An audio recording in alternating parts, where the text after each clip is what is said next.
महाराज की जय। पूज्य श्री राधा बाबा की जय। पूज्य मैया की जय। अपने प्यारे भैया की जय। पूज्य दादा की जय। भक्त वत्सल भगवान की जय। हरि बोल। बड़े सौभाग्य का क्षण है कि आज भी हमें सत्संग और कीर्तन का परम लाभ प्राप्त हो रहा है।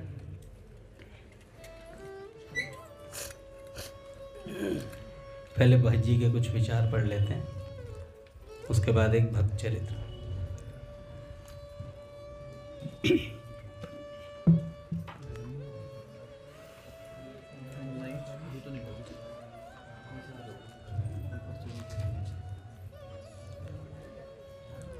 भाई जी कहते हैं,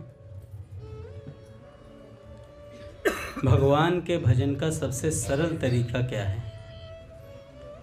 भगवान के भजन का सबसे सरल प्रकार, सरल तरीका क्या है? भाई जी कहते हैं, भगवान के नाम का स्मरण।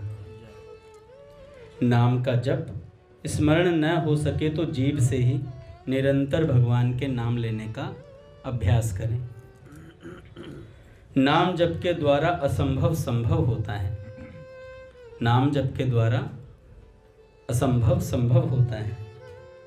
प्रत्येक मनुष्य को प्रतिदिन एकांत में बैठकर कुछ नाम जप करना चाहिए, उसका अभ्यास करना चाहिए। सर्वोत्तम काम है दिन रात भजन करना। यदि मनुष्य चेष्टा रखे तो 1,00,000 नाम जप प्रतिदिन जप सकता है, और वो भी ना सही तो 50,000 तो जप ही सकता है, ऐसा भाई जी कहते हैं। नाम लेते लेते होता क्या है? अंतर के मल का नाश होता है। मन में जो मैल चिपका पड़ा है वो नाश हो जाता है। फिर नाम का स्वाद प्रकट होता है, और नाम में स्वाद आ जाने पर तो फिर नाम छूटना कठिन हो जाता है। जब तक स्वाद नहीं आता है तभी तक ये कठिन लगता है नाम जपना। जिस दिन स्वाद आ जाएगा उस दिन फिर कठिन नहीं लगेगा, फिर लगेगा यार इससे आसान तो कोई वस्तु है ही नहीं, आराम से नाम जपा जा सकता है। पर प्रारंभ में हर चीज़ कठिन मालूम होती है, क्योंकि हमारा प्रेम नहीं होता है उसमें, इसलिए वो कठिनता महसूस होती है। आगे भाई जी कहते हैं, नाम की पूंजी खरी पूंजी है। नाम की पूंजी खरी पूंजी है। संत कहते हैं कि यहाँ से क्या साथ जाएगा? कुछ भी साथ नहीं जाने वाला, एक भगवान का नाम ही आपके साथ जाएगा, इसके अलावा कुछ भी नहीं जाएगा। जिसके पास भगवान के नाम की पूंजी है उसे यमराज का भी भय नहीं है। जहां भगवान का नाम होता है वहां यम के दूत नहीं आ सकते, ऐसा भगवान के नाम का प्रभाव है। यदि सचमुच भगवान का नाम जप होने लग जाए तो भैया विपत्ति संपत्ति के रूप में बदल जाए। विपत्ति, भाई जी कहते हैं, मेरे जीवन में इतने संकट आए पर नाम जपने न जाने कैसे उन्हें रफू चक्कर कर दिया, बड़े से बड़ा कष्ट आया। भाई जी कहते हैं कि सकाम निष्काम की बात तो है ही नहीं। भाई जी खुद पहले सकामता से जपते थे। भाई जी ने पुस्तक में लिखा, मैंने जब नाम जप करना शुरू किया तो सकाम भाव से शुरू करा था। भाई जी बताते भी थे। कई बार तो कहते थे मेरी लेटेस्ट डिस्कवरी जो है वो यही है कि नाम जप से सब कुछ होता है। और कहते थे मैंने सकाम भाव से वस्तुएं मांगते थे भगवान से, भाई भगवान का नाम जपता हूँ तो ये चीज़ मिल जाए, ये चीज़ मिल जाए। और धीरे धीरे धीरे धीरे सकाम भाव से जपते जपते जपते जपते ऐसी स्थिति आ गई कि फिर निष्काम भाव हो गया। फिर भैया प्रिया प्रियतम श्री कृष्ण के दर्शन भी हो गए, निष्कामता आ गई जीवन। फिर भगवान से कुछ चाहते ही नहीं थे, फिर भगवान से कुछ नहीं चाहा। फिर ऐसी स्थिति हो गई भैया कि पता नहीं कुछ रात दिवस का, पता नहीं कब संध्या भोर, जागृत स्वप्न दिखाई देता, सदा मेरा चित चोर, जागृत स्वप्न दिखाई देता, श्याम सदा मेरा चित जो। ऐसी स्थिति में भाई जी पहुंच गए, सकामता से निष्कामता की ओर अग्रसर हो गए। तो इसलिए साधक को कभी भी ये, अगर कोई ये भी कहना भैया तुम तो कामनाओं के सहित नाम जप करते हो, जपो तुम, हटना मत, भाई तू जप ले निष्काम, तू निष्काम है तो निष्काम ही रहे, कोई बात नहीं। लेकिन हम सकामता से जप रहे हैं, कोई बात नहीं, सकामता से जपो भाई। चैतन्य महाप्रभु जी ने सनातन गोस्वामी जी से कहा कि अन्य कामी यदि करे कृष्णेर भजन, कि अन्य कामना से भी यदि कोई श्री कृष्ण का भजन करता है तो मैं उसे अपने स्व चरणों का प्रेम प्रदान कर देता हूँ। भैया यही तो मूर्ख है, मैं तो आमे विज्ञ, मतलब मैं तो जानकार हूँ, यही तो जहर मांग रहा है, मैं इतना मूर्ख थोड़ी हूँ जो इसे जहर दे दूंगा। भगवान मूर्ख थोड़ी हैं, हम ही तो मूर्ख हैं। तो भगवान अपने चरणों का प्रेम दान कर देते हैं। भगवान सब चीज़ें देते हैं, सब चीज़ें, पहले लॉलीपॉप देते हैं, ले तूने 1 घंटा नाम जप करा, ये मिल जाएगा तुझे। जब मैं रोहिणी में जॉब करता था तो मैंने अपने एक बगल वाले कलीग से बोल दिया, राम नाम की लिखनी से, राम नाम की कॉपी में लिखने से नौकरी चेंज हो जाएगी तेरी। उसने मुझसे पूछा था भगवान के नाम से क्या हो सकता है, मैंने कहा भाई तुझे बढ़िया नौकरी चाहिए तो राम नाम की कॉपी लिखा कर। 1 दे दी मैंने उसे, उसने लिखी और उसकी वाकई में उसका इंटरव्यू क्लियर हो गया। भाई भीड़ लग गई मेरे पास।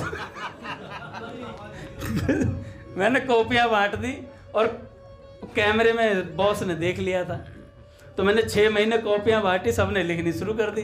वो बेचारे जैसे ही खाली हो राम नाम की कॉपी लिखे।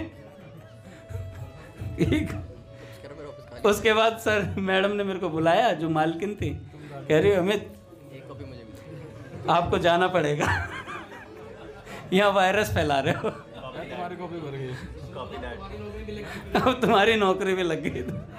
1 महीने का नोटिस पीरियड दिया और कहा जाओ अब आप। तो फैल गया था वायरस, और वाकई में भैया लाभ हो रहा था उन्हें, वो लिख रहे थे, उन्हें लाभ हो रहा था कईयों को।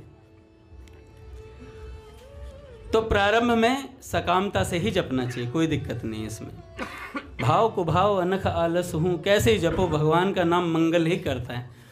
कुछ खराब चीज़ तो है नहीं, कुछ खराबी बात है, कुछ खराबी तो नहीं है इसमें।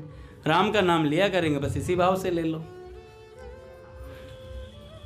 तो भाई जी कहते हैं कि भैया विपत्ति संपत्ति के रूप में बदल जाती है। गोस्वामी तुलसीदास जी ने तो यहाँ तक कह दिया है कि तुलसी जाके बदन ते धोखे हूँ निकसत राम, ताके पग की पग तरी मेरे तन की चांद। धन्य है भैया इस राम नाम के प्रेम को। सारे साधनों का प्राण है भगवान का नाम, राम नाम को अंक हैं, सब साधन है शून्य। मतलब सारे साधन शून्य हैं और राम नाम एक अंक है। एक अंक सब जब आगे लगता है शून्य के, तभी वो कुछ संख्या बनती है। इसलिए राम नाम, भगवान का नाम अंक है भैया, बाकी सब साधन शून्य हैं। नाम नहीं हो, अच्छा बड़े बड़े योगियों को भी नाम की आवश्यकता पड़ती है। मैंने भाई जी की पुस्तक में पढ़ा, योगी जो जाके बैठ जाते हैं ना कहीं, उन्हें भी नाम की आवश्यकता पड़ती है। भगवान का सहारा लेना पड़ता है भैया, हर एक को लेना पड़ता है। वो भी कुछ ना कुछ जपते हैं, कोई प्रणव का ही जप करता है, ओम का,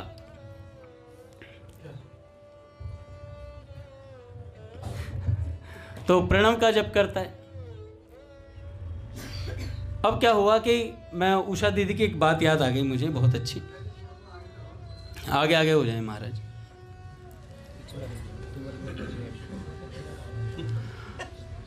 तो क्या हुआ कि देखो भगवान का सहारा, भगवान सब जगह मदद करते हैं भैया। एक बार क्या हुआ, प्रहलाद जी, पूज्या उषा दीदी की जो माता जी थी वो भी बहुत अच्छी भगवत भक्त थी।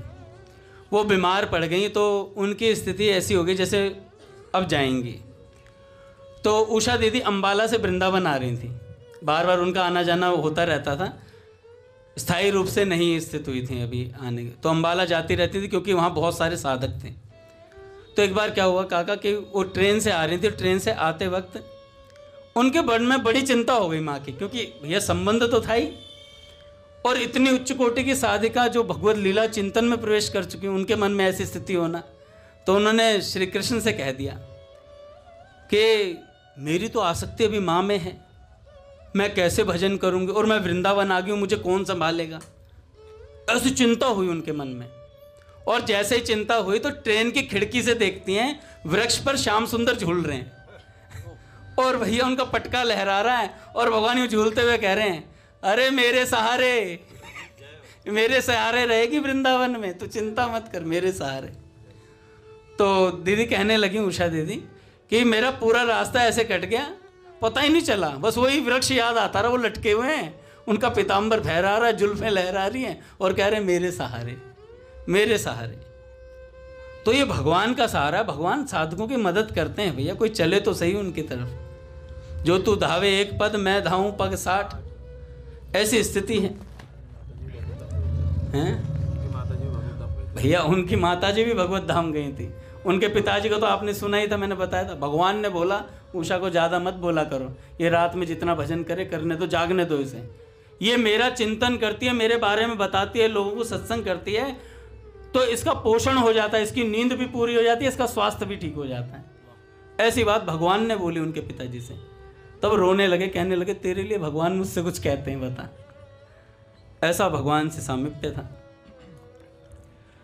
तो भाई जी कहते हैं, मनुष्य जन्म में ही मनुष्य अपने मन की गंदगी सर्वथा मिटा सकता है।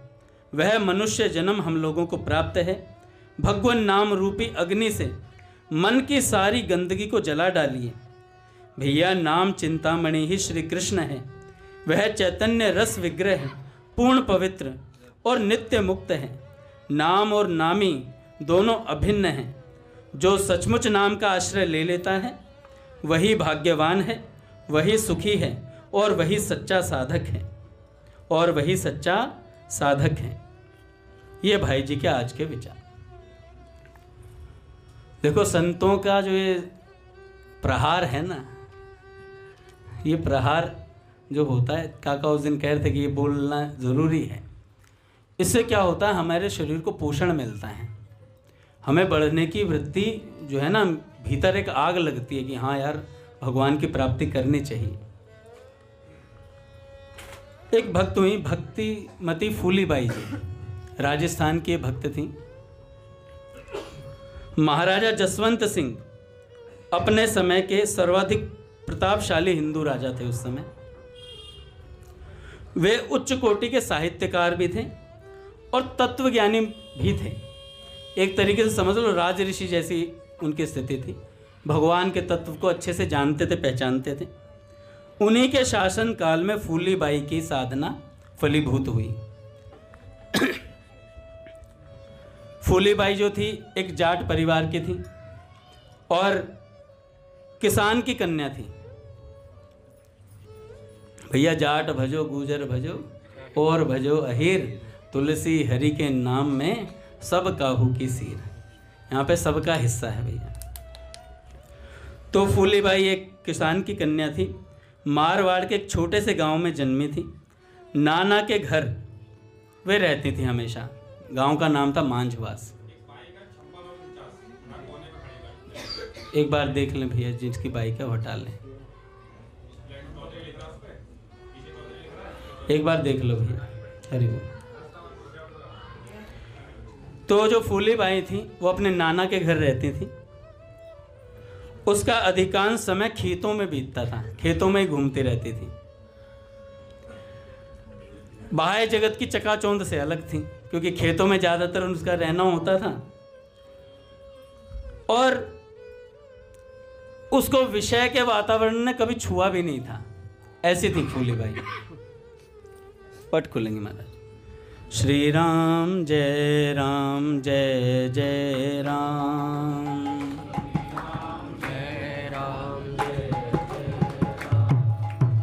श्री राम जय राम जय जय राम,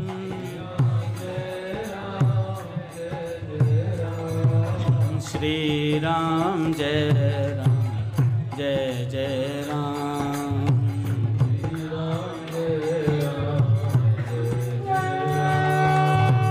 राम नाम रसिया श्री हनुमान, श्री हनुमान अवध सरयू अति अभिराम,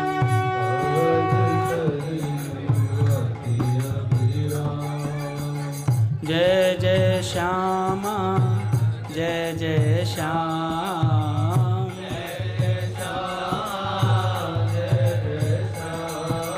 जय जय श्री वृंदावन धाम,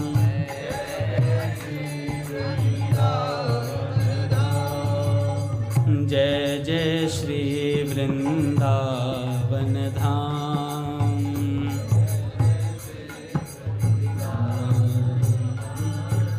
वृंदावन जाने को जी चाहता है, वृंदावन जाने को जी चाहता है, राधे राधे गाने को जी चाहता है, राधे राधे गाने को जी चाहता है।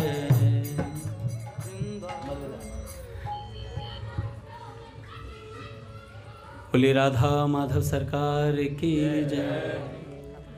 तो भैया जो फूली बाई जी थी, किसान की कन्या थी, अधिकतर समय खेतों में व्यतीत होता, विषय के वातावरण ने स्पर्श भी नहीं किया था, विषय के वातावरण ने स्पर्श भी नहीं किया था। बचपन से ही स्वभाव था एकांत में रहने का। उसने बालपन से ही मारवाड़ की भक्ति मंदाकिनी में अवगाहन किया था।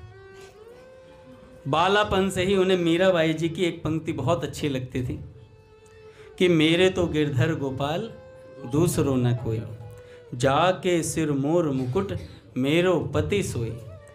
इस पद को वो बहुत गाती थी, बड़ा चाव था गाने का।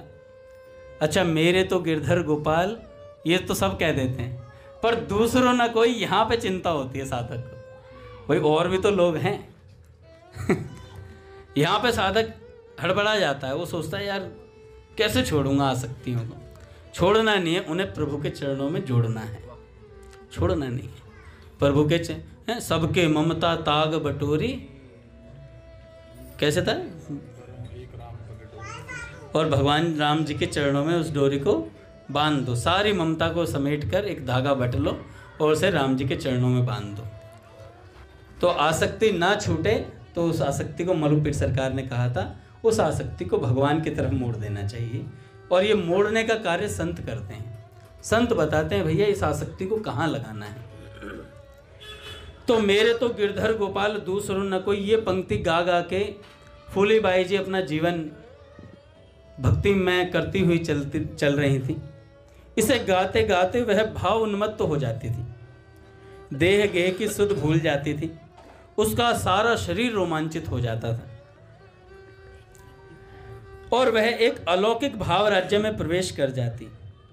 इसे गाते गाते वह मीरा के भाव से पूर्णतः भावित हो गई और मीरा की तरह ही गोपाल को अपना पति मान लिया, गोपाल को अपना पति मान लिया महाराज, मन ही मन स्वीकार कर लिया।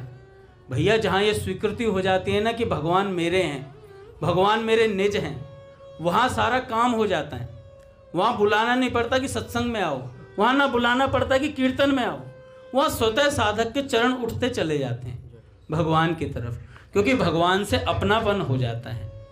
ये अपनापन ही ठोस होना चाहिए। ये ठोस कैसे होगा? जब हम निरंतर उनका चिंतन करेंगे, ये तभी ठोस होगा। चिंतन नहीं करेंगे पतित पावन तो ठोस नहीं हो पाएगा।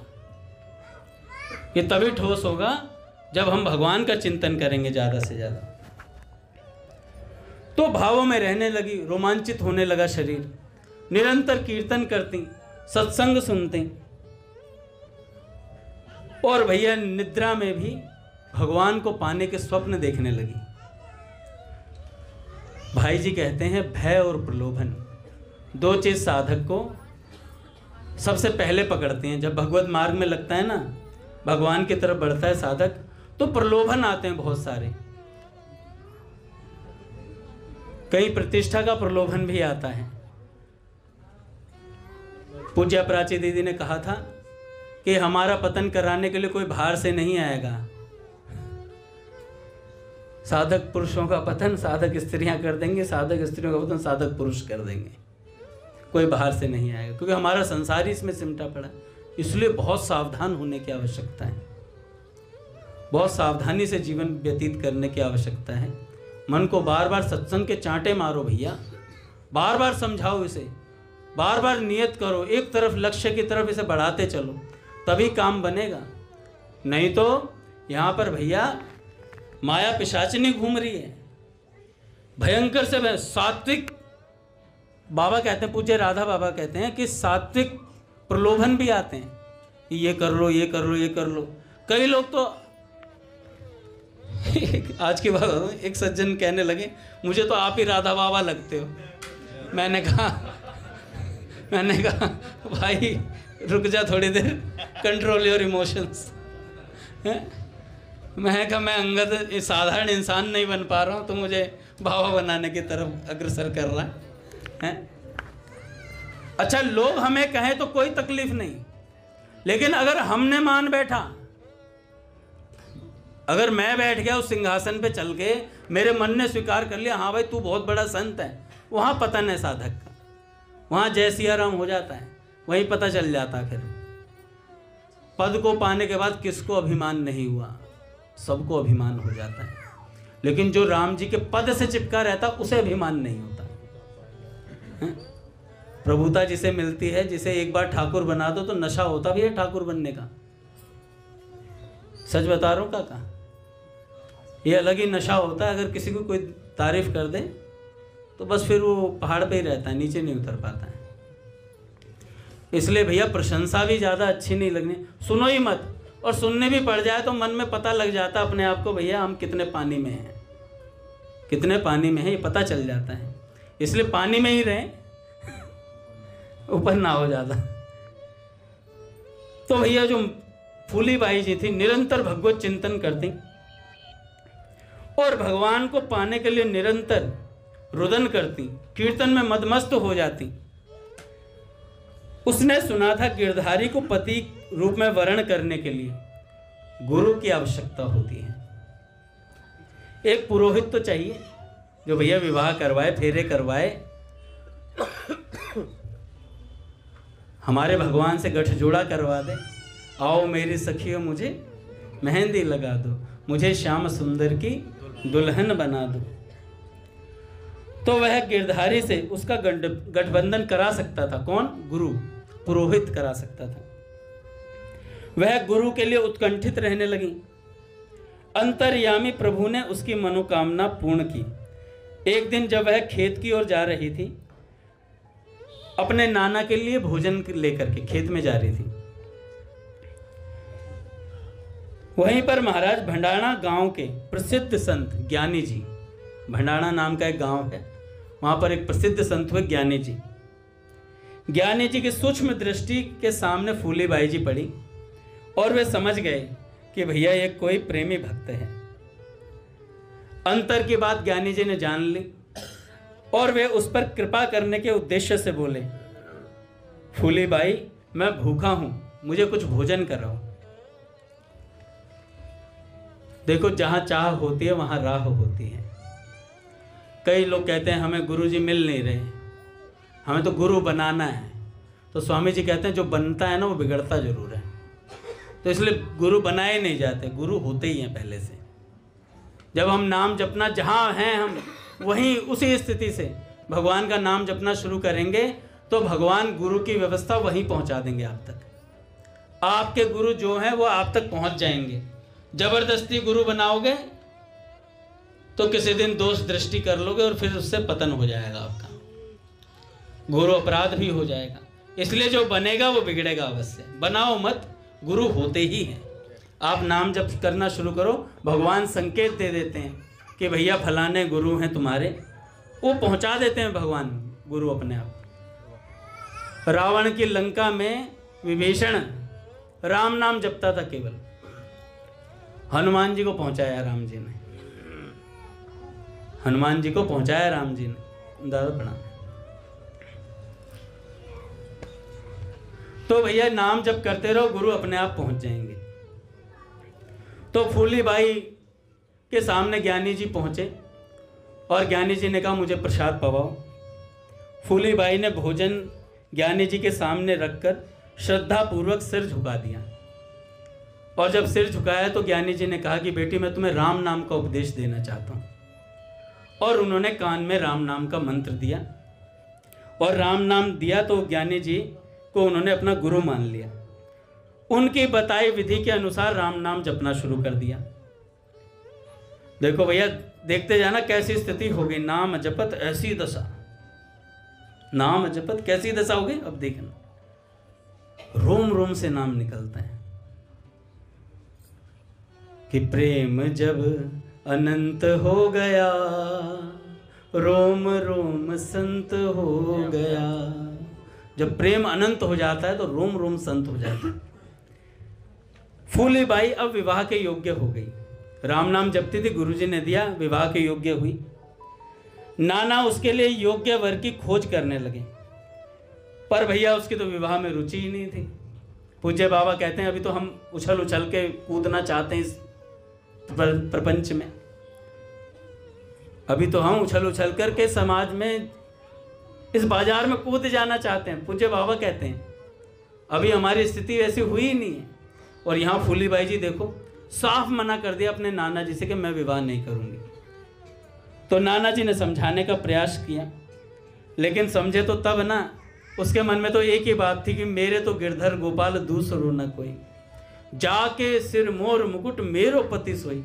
यही रट लगी पड़ी थी उसके कि विवाह करूंगी तो नाना जी केवल श्री कृष्ण से करूंगी। नाना समझते कि लड़कियां जो हैं ऐसा कहा करती हैं कि भाई मैं विवाह नहीं करूंगी, विवाह नहीं करूंगी। पर कभी कभी वे यह देखकर चिंतित हो उठते, क्योंकि भैया फूलीबाई के अंदर विषयों की जरा सी भी आसक्ति नहीं थी, और उसकी जो रहनी थी वो विरक्तों जैसी थी। तो नाना जी को बड़ा डर लगता था कि यार ये लड़की विवाह नहीं करेगी, करूं तो करूं क्या। एक दिन क्या मन में आई नाना जी के कि अगर मैं इसे नहीं कहूंगा, जिद नहीं करूंगा तो ये सन्यासिनी बन जाएगी। तो अब ऐसे मन में आए तो उन्होंने चुपके से सगाई कर दी। सगाई करके और कहा कि तुम्हारी सगाई हो चुकी है और कल बारात आने वाली है। तो फूलीबाई जी को जब ये पता चला तो वह चकित रह गई एकदम, पर वह अपने संकल्प जो था ना उसका दृढ़ था हिमालय की तरह।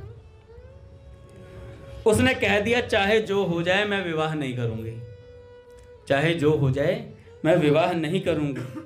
नाना ने फूली को विवाह के योग्य ठीक समझा था, पर किससे विवाह के योग्य यह समझने में नाना जी से भूल हो गई। नाना जी ये समझ नहीं पाए कि भैया ये तो श्री कृष्ण की हैं साख हमेशा से। साधना के परिणाम स्वरूप गिरधर से विवाह के योग्य हो चली थी। उसे विश्वास था कि गिरधर उसका पाणी ग्रहण अवश्य करेंगे। अपनी ओर से तो वह गिरधर की तभी हो चुकी थी जब उसने उन्हें वर्ण करने का संकल्प किया था, उनकी एकांत शरण ग्रहण की थी। वह क्या अब कुंवारी रही थी, पहले से ही पति मान लिया उन्होंने गिरधर गोपाल को। तो उसने नाना से कह दिया कि नाना जी एक बात बताओ, विवाह तो कुंवारी लड़की का होता है, मेरा तो विवाह हो चुका है पहले से, मैं कुंवारी नहीं हूं जो मैं विवाह करूंगी। अब मेरा विवाह परब्रह्म परमेश्वर से पहले ही हो चुका है। फूली कयो कुंवारी परणे, मैं तो परम ब्रह्म पति शरणे रही। मैंने तो परम ब्रह्म को पति पहले ही मान लिया है नाना जी। नाना ने फूली को बहुत समझाया और जिससे सगाई तय कर रही थी ना उसकी प्रशंसा करने लगी कि इतना सुंदर लड़का देखा बेटी तेरे लिए, तूने आज तक देखा ही नहीं होगा। तो फूली भाई जी क्या कहती हैं, नाना जी जिस वर की आप इतनी प्रशंसा कर रहे हैं वह तो मुर्दे के समान है मेरे लिए, वह तो मुर्दे के समान है। आज नहीं तो कल वह काल का ग्रास बनेगा ही, और मैं ऐसा पति चाहती ही नहीं। मारो चुड़ लो अमर रह जाए, हम तो ऐसा पति को वर्ण करेंगे जो कभी ना मरे, जिसके गुणों की थाह वेद पुराण भी नहीं पाते। फूली को परमेश्वर ऐसो, वेद पुराण न जाने कैसो। फूली को परमेश्वर ऐसो, वेद पुराण न जाने कैसो। जन्म मरण में नाहिन प्यारो, सो है फूली को भरतारो। जन्म मरण के चक्कर से बाहर है हमारा परमेश्वर है।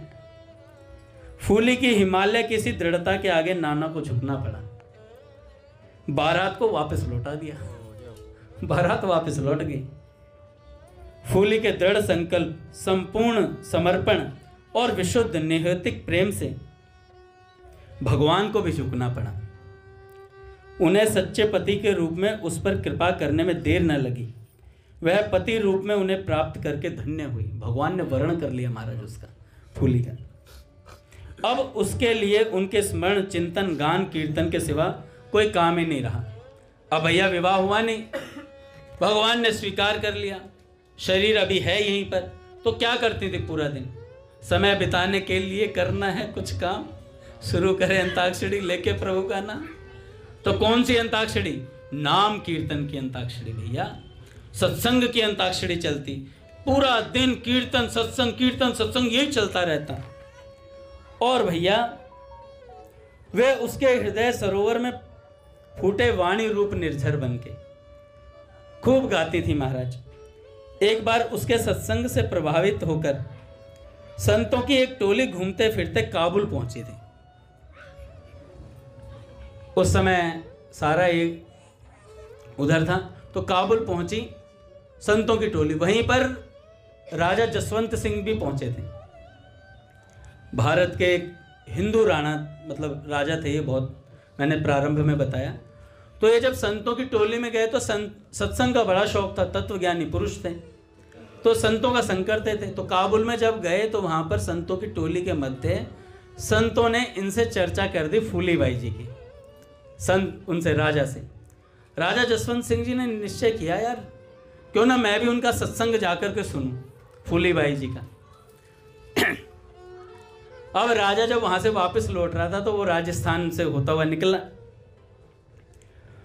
और जब गांव लेकर पहुंचा तो सेना को उसने गांव से बाहर छोड़ दिया। सेना को बाहर छोड़ दिया क्योंकि सेना उसके साथ थी राजा के पूरी। अब क्या हुआ, जब फूली के घर गए तो पता चला वो गोबर के कंडे थाप रही थी। भैया राजस्थानी जाटनी थी, अपना कोई ज़्यादा पहनावा था नहीं, सिंपल सादे कपड़ों में और गोबर के, और वो उपले पाथ रही है। राजा आया, अब फूलीबाई ने एक बार तो यूं नजर उठा के देखा कि कोई चमक धमक वाला आदमी खड़ा, और फिर नीचे गर्दन करके अपना नाम जप में और उसमें उपलों में लग गए। अच्छा, राजा को पहली बार ऐसा दर्शन हुआ, क्योंकि राजा को तो आदर सम्मान की चाह रहती थी, और उसने सोचा कि भाई मैं तो इतनी दूर से मिलने आया हूं, और इसने एक नज़र देख के कम से कम इसके मन में ये तो गया होगा कि भाई इतने बढ़िया कपड़े पहन रखे, कोई बड़ा आदमी होगा तो कम से कम बोलना तो चाहिए था। तो रतन जटित मुकुट और सुनहरी पगड़ी से स्पष्ट नहीं था कि वे एक विशिष्ट व्यक्ति, उनके मन में ये बात आई। तो उनके मन ने कहा कि यार थोड़ा बहुत तो स्वागत करना चाहिए था इसे, मेरा फूली को।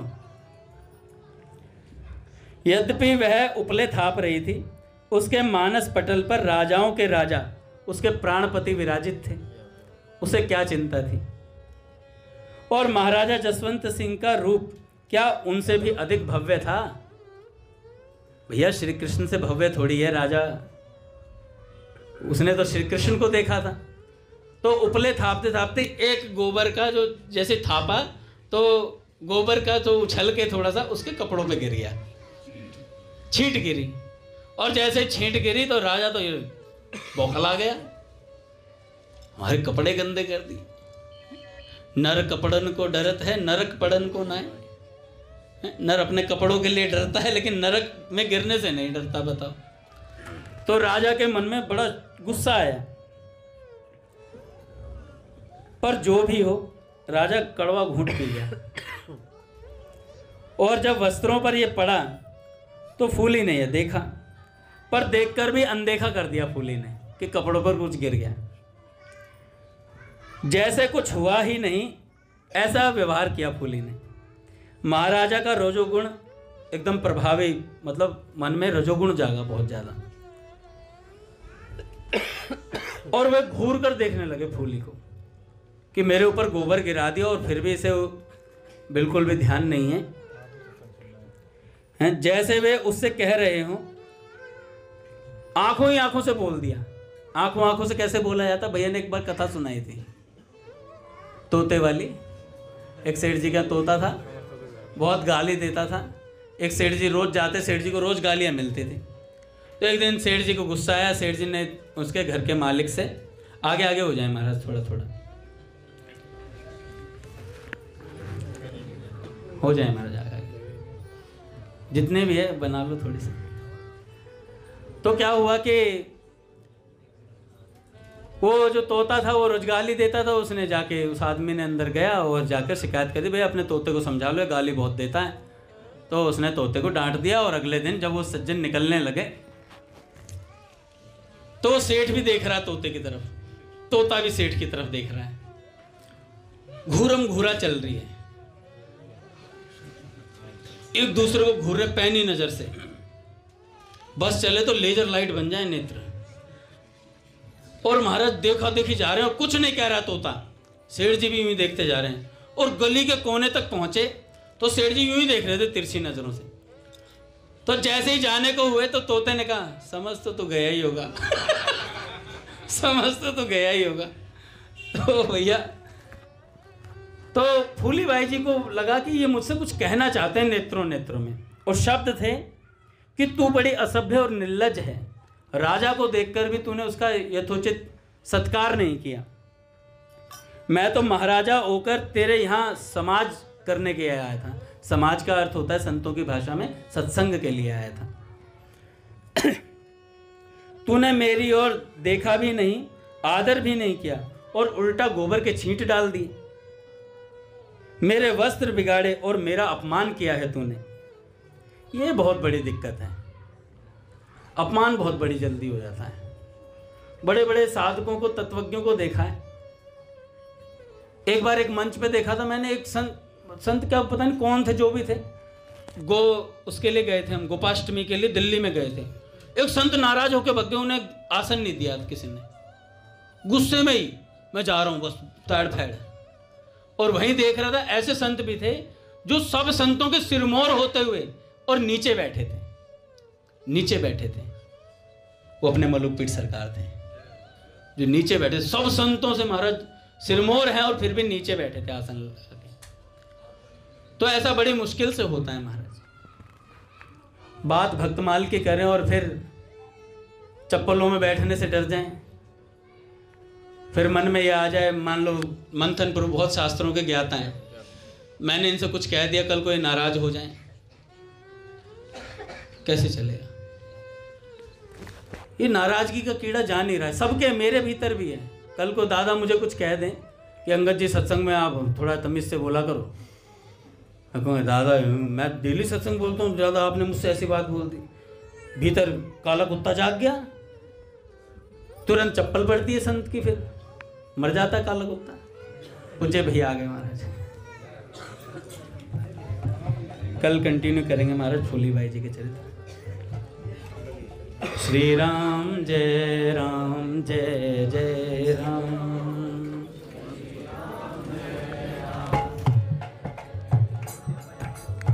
श्री राम जय राम, जय जय राम।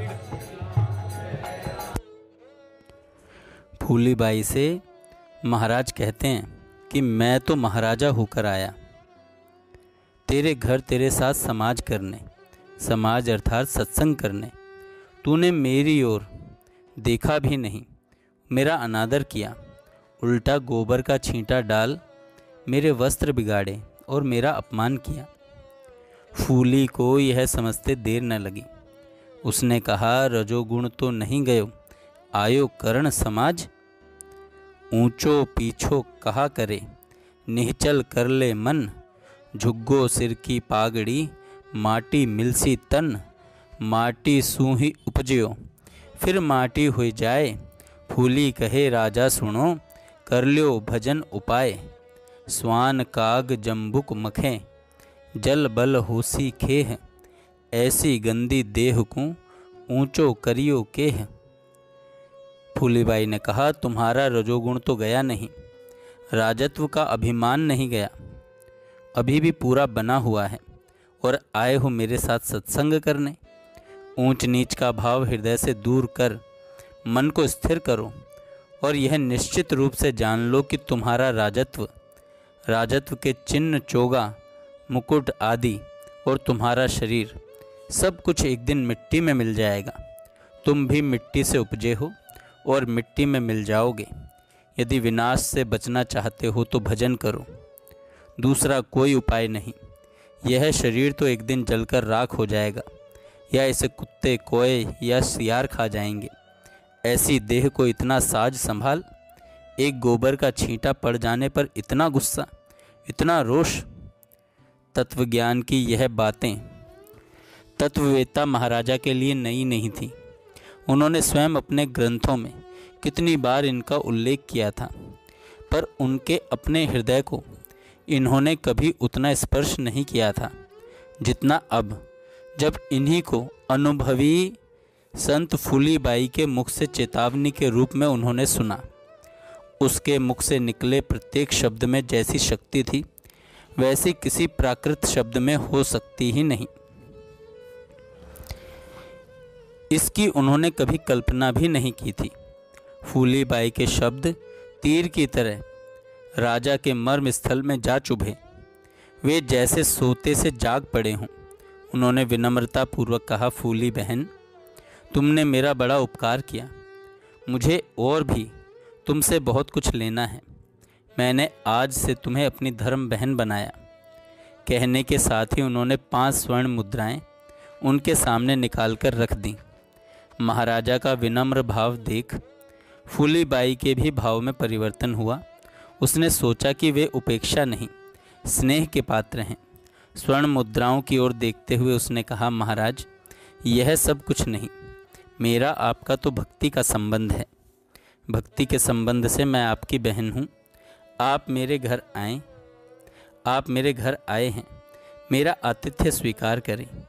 मैं गरीब जाटनी आपका राजोचित सत्कार तो न कर सकूंगी, पर मेरे पास जो कुछ रूखा सूखा है, बाजरे के रोट और राबड़ी, वह आपको अवश्य स्वीकार करना होगा।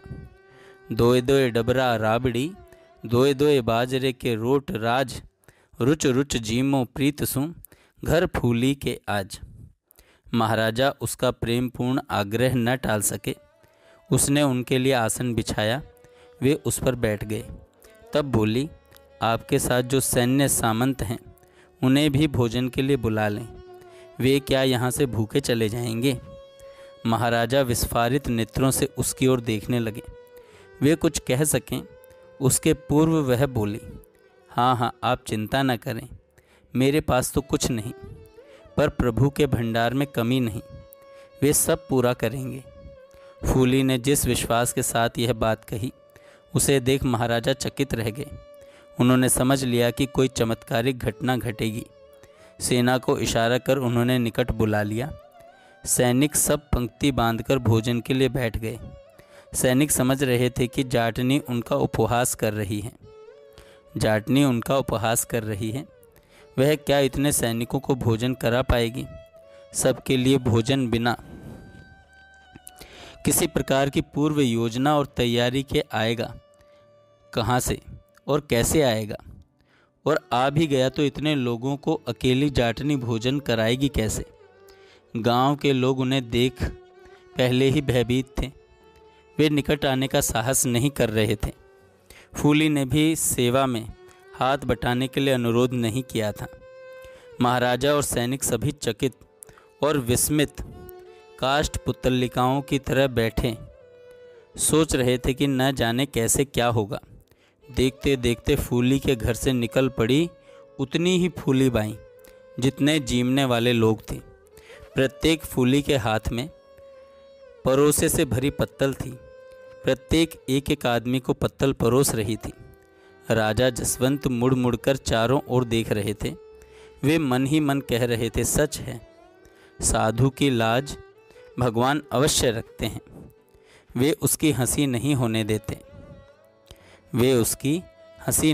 देते। जेता मानस तेती फूली, पातल पातल पुरसे थूली। राजा जसवंत इत उत झांके, या साधा पत साहेब राखे। राजा जसवंत ने मुकुट सहित अपना मस्तक फूलीबाई के चरणों में रख दिया और हाथ जोड़कर प्रार्थना की, बाई तुम मेरी बहन हो, तुम्हें मेरे साथ चलकर राजमहलों को पवित्र करना होगा और अपने उपदेश अमृत से रानियों का उद्धार करना होगा। फूलीबाई ने चलने के लिए अनुमति प्रदान कर दी।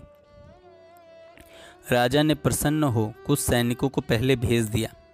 धर्म बहन के यथोचित स्वागत के लिए तैयारी कराने के उद्देश्य से राजधानी में महल और राजमार्ग सजाए जाने लगे। रानियां भी सज धज कर तैयार होने लगीं। महाराजा की धर्म बहन के स्वागत के लिए वे परस्पर कह रही थीं, महाराजा की किसी धर्म बहन की बात तो अभी तक सुनी नहीं। शायद उनके बचपन की कोई धर्म बहन होगी भी किसी राज परिवार की। वे उसके बारे में तरह तरह की अटकलें लगा रही थीं और उसे देखने के लिए उत्कंठित हो रही थीं। थोड़ी देर में उन्होंने देखा महाराजा जसवंत सिंह को आते, गंवारू वेश में एक जाटनी के साथ। वह ऊंचा ऊंचा घुटनों तक का घाघरा पहने थी। उसके बाल जटाओं की तरह उलझे हुए इधर उधर बिखरे थे। उनमें न कंघी न तेल। वह निसंकोच बानरी की तरह उछल उछल कर सीढ़ियों पर चढ़ी और उनके बीच जा बैठी। रानियां उसे देख अवाक। वह रानियों की सज धज और चमक दमक देखकर अवाक। महाराज फूली को रानियों के बीच बैठाकर अन्यत्र चले गए। थोड़ी देर तक रानियां एकटक आश्चर्य से उसकी ओर देखती रहीं। देख देख होठों पर आई हंसी को दांतों से दबाकर रखने की चेष्टा करती रहीं। फूली उन्हें देख मन ही मन हंसती रही और उन पर तरस खाती रही। उसका तो एक ही काम था, जन जन को संसार की असारता का उपदेश कर उन्हें विषयों से विमुख करना और भगवान की ओर उन्मुख करना। संतों का यही काम होता है। संतों का यही काम होता है, विषयों से हटाकर भगवान की तरफ जीव का मुख कर देते हैं। उसने अपना काम आरंभ किया। रानियों को लक्ष्य करके कहने लगी, टगमग थे काई जावो, काई जोवो, जन्म अमोलक ते क्यों खोवो, गहनों गांठो तन की शोभा, काया कांचो भांडो। फूली ने कहा, तुम लोग मुझे टुकुर टुकुर क्या देख रही हो? क्या मेरी वेशभूषा देख रही हो? मैं कहती हूँ कि तुम अपनी वेशभूषा और गहने कपड़ों के चक्कर में अपना अमूल्य मानव जीवन क्यों खो रही हो? यह काया, यह शरीर जिसे तुम इतना सजाती हो कच्चे घड़े के समान है, जिसे एक दिन फूट जाना है। इसके श्रृंगार से क्या लाभ? मेरा कहा मानो, इन सब उपाधियों को छोड़कर राम का भजन करो। भजन बिना संसार में सभी सूकर और कूकर के समान हैं। इंद्र हो या राजा, सूकर हो या कूकर, कामी जितने हैं सब एक समान हैं। काम या विषय तृष्णा के कारण ही तुम्हें जन्म मरण के चक्कर काटने पड़ रहे हैं। विषय सब झूठे हैं, केवल राम नाम ही सच्चा है। जान राखो कि राम नाम के बिना तुम्हारे सिर पर धूल पड़ेगी, तुम्हारा जीवन व्यर्थ जाएगा। इतना कह फूलीबाई ने रानियों से राम नाम का कीर्तन करने को कहा, पर उनके मुख से राम नाम न निकला। सौंदर्य सुरा और विलास वारुणी के नशे में चूर रानियों के मुख से राम नाम का उच्चारण क्या संभव था? फूलीबाई निराश हो गई। वह घर लौटने की सोचने लगी। बांदी ने जाकर राजा को खबर दी। वे भाग आए। राजा भागे आए और अनुनय विनय कर कुछ दिन रुककर रानियों को उपदेश करते रहने की कहने के लिए फूलीबाई से कहा। तत्वज्ञानी राजा जसवंत सिंह जानते थे कि विषयी व्यक्ति को राम नाम उसी प्रकार अच्छा नहीं लगता जिस प्रकार रोगी व्यक्ति को स्वादिष्ट खाद्य अच्छा नहीं लगता, पर राम नाम विषय रोग की औषधि भी है। उसके लेते रहने से रोग दूर हो जाते हैं और फिर राम नाम में रस आने लगता है। भगवान नाम स्वतः स्वरूपतः जितना रसमय है, उसका उल्लेख श्री रूप गोस्वामी जी ने इस श्लोक में किया है। कृष्ण, दो वर्णों का यह शब्द न जाने कितना अमृत लेकर उत्पन्न हुआ है। देखो, जब यह रसना पर नृत्य करता है तब मन में बहुत सी रसनाओं की अभिलाषाएं होती हैं। जब कर्ण कुहर में प्रवेश करता है तब अगणित कर्णों की स्पृहा जाती है। जब चित्त रूपी प्रांगण में संगिनी रूप में उदय होता है तब सभी इंद्रियां पराभूत होकर अपना अपना कार्य छोड़ बैठती हैं। कहते हैं राजा जसवंत सिंह के अनुरोध से फूलीबाई ने कुछ दिन महल में रहकर रानियों से राम नाम कीर्तन करवाया और उन्हें उपदेश किया। उसके संग, उपदेश और कीर्तन के प्रभाव से धीरे धीरे रानियों में परिवर्तन आया। राजमहल का विषाक्त वातावरण बदलकर राजा जसवंत सिंह के भजन के अनुकूल बन गया। यही फूलीबाई को धर्म बहन बनाकर राजमहल में लाने का उनका उद्देश्य था। जय श्री राधे।